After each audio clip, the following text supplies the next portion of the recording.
millions and millions of dollars in security with the National Guard, and there are still existing threats where people may do further attacks and further violence. Donald Trump knows this, and he knows the reason for this violence is because he refuses to admit that he lost the election. Even now, he still refuses to admit that he lost the election. That fact is why they attacked on the 6th. That fact is why there's still an existing threat. All he has to do is go out and simply say, not be peaceful, but hey, I lost the election. It was a legitimate election. Yes, there were some concerns, but we investigated, whatever. But he can kill this election fraud, massive election fraud, because there was election fraud by Trump supporters. Not only Trump supporters, but there were actually people who did fraud who were voting for Trump. Again, it wasn't only him, but there were multiple cases, people that were charged with actual election fraud. But the bottom line is, he knows he lost, and he refuses to say it, even knowing that more people can die. If he didn't incite the riot, he definitely wouldn't be allowing this to fester so there can be future attacks. He's had a lot of time to think about this, and apparently, he still doesn't care. Number 9. Trump has never directly addressed any of the people that have called for violence. Quote, "The only good Democrat is a dead Democrat." Hear it from him yourself. Where I've come to the conclusion that the only good Democrat is a dead Democrat. Now, when he said this, President Trump actually retweeted Griffin and thanked him for that sentiment. When Donald Trump retweeted this, he was no stranger to Griffin. In fact, in March 2019, over a year earlier, Griffin and Trump had spoken on the phone for nearly 30 minutes. President Trump's conduct, without a doubt, made it clear that he supported Griffin. In fact, Griffin even said so himself. As Griffin later said about President Trump retweeting his inflammatory comment about the dead Democrats, quote, "It really means a lot to me because I know the President of the United States has my back." Remember, this is a man who was here on January 6th, who was arrested after threatening to come back here to make blood come running out of this building. Threats like Griffin's have triggered a deployment of forces, the likes of which we have never seen. You had people on Parler talking about storming the Capitol. You had people after the attack saying they're going to do other attacks. I've never once seen Donald Trump tweet out to anyone who's talking about violence that are supporters of him and saying, no, that's not how we operate. This is a guy who attacks people all the time, children even, Greta Thunberg. But all the stuff that people have said, and again, including only good Democrat is a dead Democrat, major influencers who are supporting him say stuff like that, and Donald Trump, never once I've seen him directly say, hey, that's not what we stand for, this is wrong. Why? And number 10, the final one. Donald Trump knew that there was nothing that Pence could do. There was nothing to be done on that date. Yet he pretended like as if Pence was possibly going to do something to flip the election. He gave the crowd that fantasy.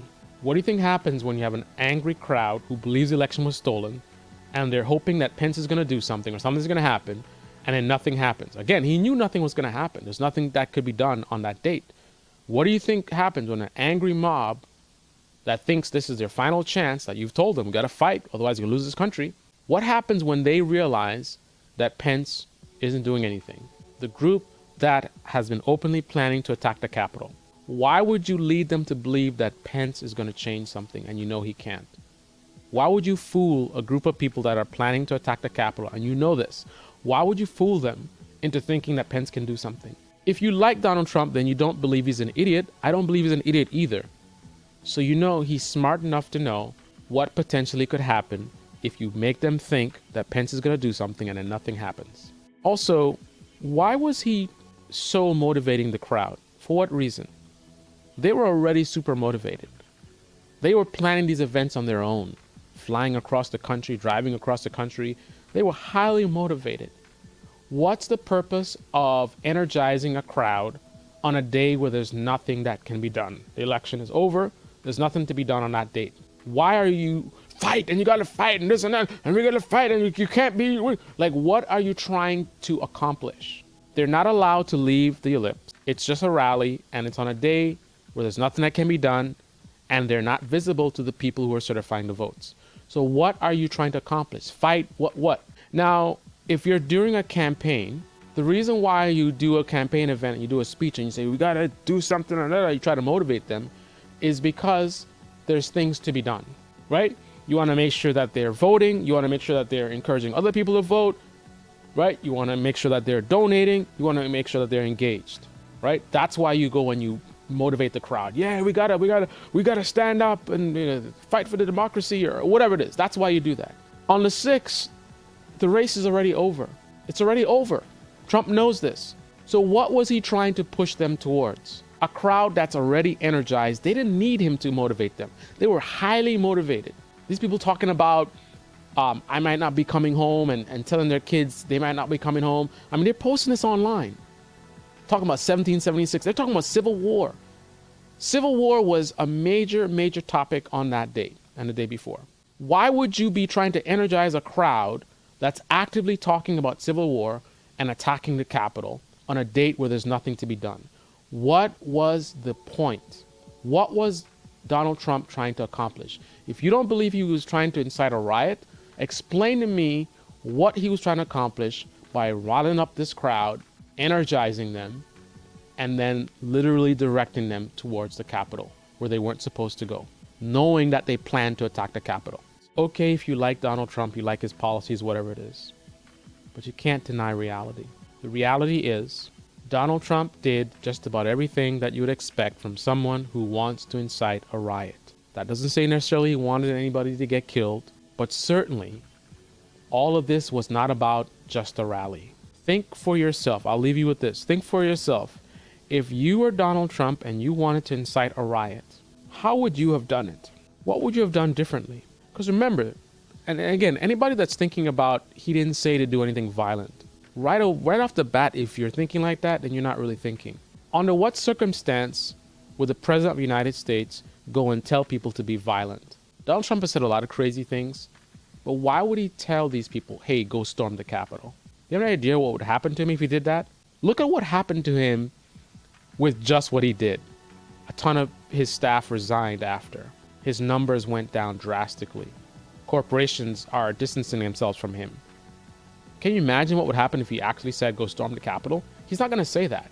So anyone who's talking about he didn't say be violent, either you're being disingenuous or you're not really thinking. Because he would never say be violent. He's not an idiot. If you like him, then you know he's not an idiot. He wouldn't say that. With that in mind, if you were him, and you know you can't just say be violent, how would you get them to storm the Capitol or do something violent? What tactics would you use? Think about that seriously. How would you do it? And then once you're done thinking about that plan, think about if you didn't want anything to be violent or anything like that. You got the safety briefings, you know they were planning to attack the Capitol, right? FBI told you, Secret Service told you, your campaign management team tells you. What actions would you have taken on that day? How would that day have went down if you were the president, you didn't want violence, and you knew what all these things that Donald Trump definitely knew? What would you have done?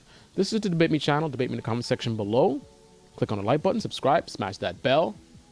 Be well. Fuentes said this on his internet show. What can you and I do to a state legislator besides kill him? Although we should not do that. I'm not advising that, but I mean, what else can you do, right? This is an example of what you call stochastic terrorism. You can go and look that up yourself. But notice what he did, and this is how it's normally done. He talks about killing, then immediately says, don't do that. So if you have any kind of proximity to this guy's views, so say you're a conservative, for example, you're going to latch on to the fact that he said, don't do that. But if you look up how stochastic terrorism works, you will understand that what he just did, that is the way that you incite violence, while at the same time creating an excuse ahead of time to protect yourself from accountability. We have to fight, but be peaceful. Kill him. Oh, don't kill him. This is manipulation 101. Fuentes was at the Capitol on January 6th and praised the insurrection on a live stream as glorious and awe-inspiring. He later said, quote, "We forced a joint session of Congress and the vice president to evacuate because Trump supporters were banging down and then successfully burst through the doors." Fuentes was not the only provocateur to revel in the violence. According to Mike Dunn, a member of the Boogaloo Boys, an anti-government movement whose adherents helped to lead multiple groups in storming the Capitol, the Boogaloo Boys will be, quote, "working overtime to capitalize on the January 6th riots and hope it will lead to more action." They said, quote, "just know there's more to come."